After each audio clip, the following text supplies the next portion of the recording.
मान्य नेता प्रतिपक्ष श्री जयराम जी, प्लीज। माननीय अध्यक्ष महोदय,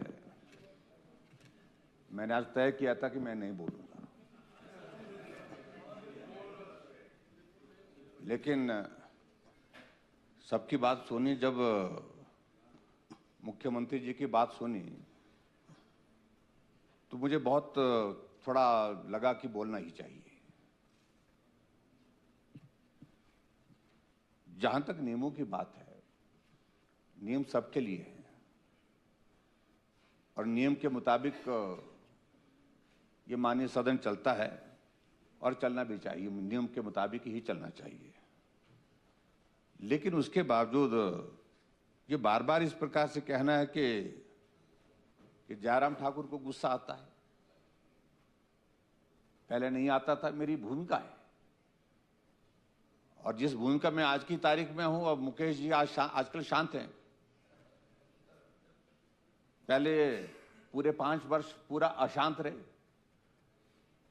उस भूमिका के तहत मुझे अपना दायित्व का निर्वहन करना है, प्रदेश के हित के जो जितने भी मसले हैं उन मसलों को उठाना है, और स्वाभाविक रूप से उसमें से ऐसे मसले होंगे जो सत्ता पक्ष के अनुरूप के लिए अनुकूल नहीं होंगे। इसलिए उनको लगता है कि ये क्यों बोल दिया, ये क्यों उठा दिया। मुझे लगता है कि ये सारी चीजों को हमको धैर्य से समझना भी होगा, और इसके समाधान की दृष्टि से जिस प्रकार से आपने कहा कि चलो छोड़ो, आगे बढ़ना चाहिए, मैं उस दिशा में आगे बढ़ करके बात करता हूं। और विशेष तौर से अध्यक्ष महोदय, विशेष तौर से फिर जब कंक्लूड हो गई चीजें, उसके बाद फिर हट फिर करके आपको थोड़ा फिर से प्रवोक करने की दिशा में पुरानी यादें ताजा करने की कोशिश, अगर पुरानी यादें ताजा करने लगे इस सदन में, हमने पिछले 27 वर्षों में क्या क्या चीजें देखी हैं, फिर तो बहुत चीजें निकलेंगी उसमें। जब चीजें समाप्त हो गई है तो मुझे लगता है कि आगे बढ़ना चाहिए। मैं भूल गया। हमारा अध्यक्ष महोदय विषय इस तरह था, पहले जब नेगी जी बोल रहे थे, मेरे पड़ोसी हैं, इनको रेवेन्यू पर रिप्लाई, उस डिस्कशन का रिप्लाई इनको करना था। मेरा अभिप्राय यह था कि जब रिप्लाई उन्हें करना है, पूरा जवाब देना है, तो टुकड़ों में क्यों दे रहे हैं। आप जवाब दीजिए, पूरी बात सुन करके दीजिए। लेकिन जैसे मैं थोड़ा सा, मैंने इतने ही कहा था खड़े होकर के कि ये बाद में बोल लेंगे, रणधीर जी ने बात अपनी कही, तो उसके बाद फिर इनका आपने वो वीडियो देख लेना, पूरा सारा हिला हुआ था काम। कुल मिलाकर के हम भी हैरान हो गए कि ऐसा क्या कर दिया हमने। क्या विपक्ष होकर विपक्ष के अधिकार या समाप्त कर दिया गया कि वो खड़े होकर के बात ही नहीं करेंगे।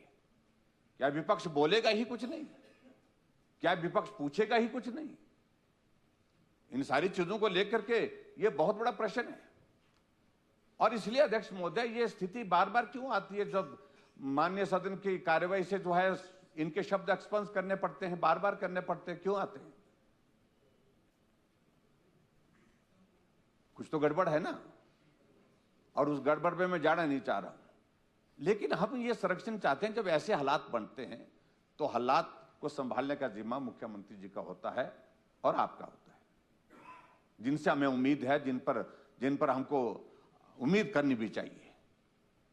मैं भी 5 वर्ष मुख्यमंत्री रहा, जब ऐसे हालात होते थे यहां सदन के अंदर, मैं अपने सदस्यों को बिठाता था, बैठिए भाई, आप नहीं बोलेंगे। एक बार नहीं, 20 बार ऐसा किया है। मंत्री उठता था, मंत्री को बोलते थे बैठिए आप। लेकिन यहां भी ये परंपरा समाप्त है आज की तारीख में। कोई भी सदस्य उस तरफ से यहां बोले जा रहे हैं और हर कुछ बोले, जो भी बोल रहे हैं ऐसी भाषा में बोल रहे हैं, तो मुख्यमंत्री जी हंसते हैं, तो ये पीड़ा देता है। आखिर सब लोग चुन करके आए यहां पर, दायित्व का फर्क होता है, कभी इधर कभी उधर, ये सारी चीजें चलती रहेंगी, लेकिन स्वाभिमान सबका होता है। इसलिए सदन के नेता होने के नाते मुख्यमंत्री जी को उस वक्त इंटरवीन करना चाहिए था। ये मेरी एक्सपेक्टेशन थी, मेरी एक उम्मीद थी, जिस उम्मीद पर आप नहीं खरे उतरे। इसलिए इस सारी चीज को लेकर के मैं सिर्फ इतना ही कहना चाह रहा हूं और आगे के लिए इन सारी चीजों का ध्यान रखना चाहिए हमको। Thank you. मैं चाहूंगा कि अब चर्चा को हम आगे बढ़ाएं, आगे बढ़ करके बहुत महत्वपूर्ण विषय पर जहां बीती स्थिति पर चर्चा होने की बात है।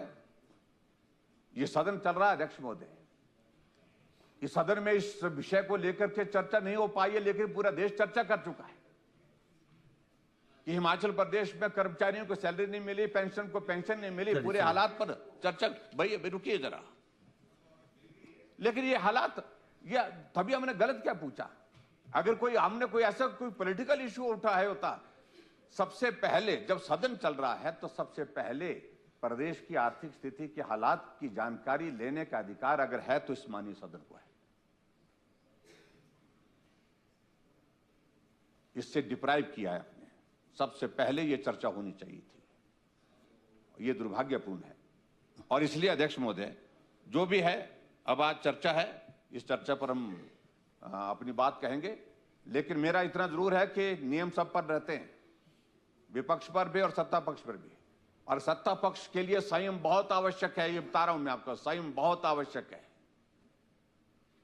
विपक्ष की एक भूमिका है, लेकिन सत्ता पक्ष की भूमिका यह है कि सदन व्यवस्थित ढंग से संचालित हो, इसमें सहयोग करें अध्यक्ष महोदय जी का, और ये दायित्व तो ज्यादा आपके ऊपर है, जिसका निर्वहन आप नहीं कर रहे हैं। ये मैं आपके माध्यम से